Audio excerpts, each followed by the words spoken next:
مساء الجمال على كل عشاق النادي الاهلي في كل مكان. اهلا وسهلا بحضراتكم في حلقه جديده من حلقات مشجع التالتة. من خلال حلقه النهارده هنستعرض لحضراتكم موعد مباراه الاهلي والزمالك في نهائي كاس السوبر المصري في الامارات، وكمان هنستعرض لحضراتكم تشكيل الاهلي المتوقع وبعض الامور الاخرى اللي تخص اللقاء. بس في الاول كده وقبل ما نبدا حلقتنا يا ريت ما تنساش تعمل لايك على حلقه النهارده فضلا وليس امرا، وحابب اقول لك انك انت تقدر تتابع كل اخبار الاهلي من خلال قناتنا. انزل دلوقتي اشترك في القناه وفعل زرار الجرس عشان تتابع معانا كل جديد عن اخبار الاهلي. مش هطول عليكم اكتر من كده، تعالوا بينا نبدا حلقتنا. الاهلي في الوقت الحالي بيبدا الاستعدادات بكل قوه من اجل خوض لقاء نهائي كاس السوبر المصري امام الزمالك يوم الاحد القادم، ويامل يستروب مدرب الاهلي بان يحظ ويحصد اول القابه مع الاهلي حتى ينال ثقه الجميع خلال الفتره القادمه، خاصه وانه يرغب في بدايه قويه مع الاهلي ويحصد اول لقب مع الفريق حتى يتبين بانه يعمل بكل جديه من اجل حصد كل الالقاب هذا الموسم. وايضا لاعبي الاهلي يتعهدون باللعب بكل جديه امام الزمالك والفوز باللقب لمصالحه الجماهير بعد التراجع في النتائج في اخر لقاءين في الدوري. وعلى الجانب الاخر الزمالك بيدخل اللقاء وهو يامل بان يحصد اللقب حتى تتهادى الامور من جانب الجماهير على مجلس الاداره، خاصه بعد فوز الزمالك على بيراميدز بركلات الترجيح في نص النهائي خلاهم يمتلكوا امل كبير بالفوز باللقب. فيجب على لاعيبه الاهلي الحذر من طموحات الزمالك الذي تزايدت بعد الفوز على بيراميدز والعبور للقاء النهائي. فعلى يستروب مدرب الاهلي بان يحفز لاعبيه على اللعب بكل جديه من بدايه اللقاء حتى يمتص حماس الزمالك ويتراجع للخلف. فلو قدرت تفرض سيطره في بدايه اللقاء سيكون دافع قوي لنا طوال المباراه. بالنسبه لموعد المباراه فالمباراه ان شاء الله ستقام يوم الاحد القادم الساعه 5:30 مساء بتوقيت القاهره على استاد محمد بن زايد في ابو ظبي عاصمه الامارات، وتذاع المباراه عبر شبكه قنوات اون سبورت وقناه ابو ظبي الرياضيه وقناه دبي سبورت. اما عن تشكيل الاهلي المتوقع للقاء فجاء كالتالي: في حراسه المرمى كالعاده محمد الشناوي الذي لم يختبر في لقاء سيراميكا الماضي الا في كره او كرتين طوال اللقاء، فاتمنى بان الشناوي يكون في كامل تركيزه طوال لقاء الزمالك وان يتواجد لديه روح القائد.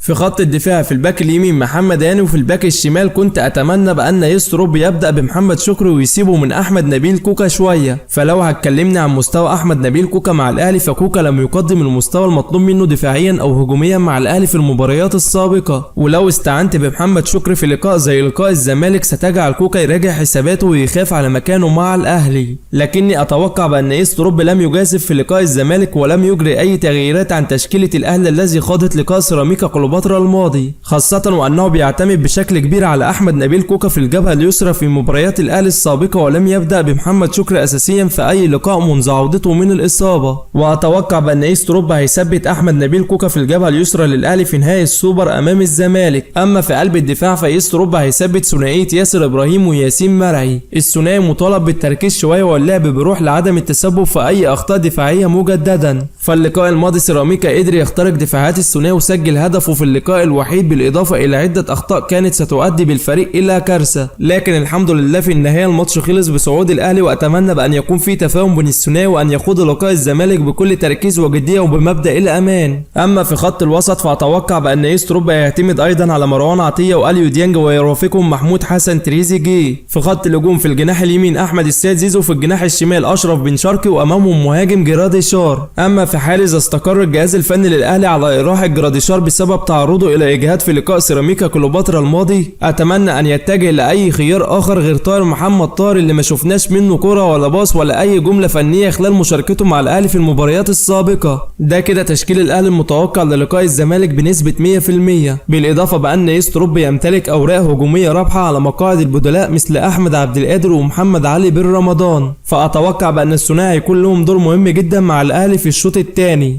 فكلنا شاهدنا لقاء سيراميكا كليوباترا الماضي منذ نزول محمد علي بن رمضان تسبب في خطوره كبيره جدا على مرمى سيراميكا. فلاعب زي محمد علي بن رمضان لو عايز تستفيد منه فلازم يكون قريب جدا من مرمى الخصم قدر الامكان هتظهر خطورته بشكل كبير على مرمى المنافس. وبكده يا صديقي نكون وصلنا لنهايه حلقه النهارده اللي بتمنى تنال اعجابكم. في نهايه حلقتنا ما تنساش تقول لنا توقعاتك تحت في التعليقات للقاء، وما تنساش تعمل اشتراك في القناه وتفعل زرار الجرس عشان تتابع معانا كل جديد عن اخبار الاهلي.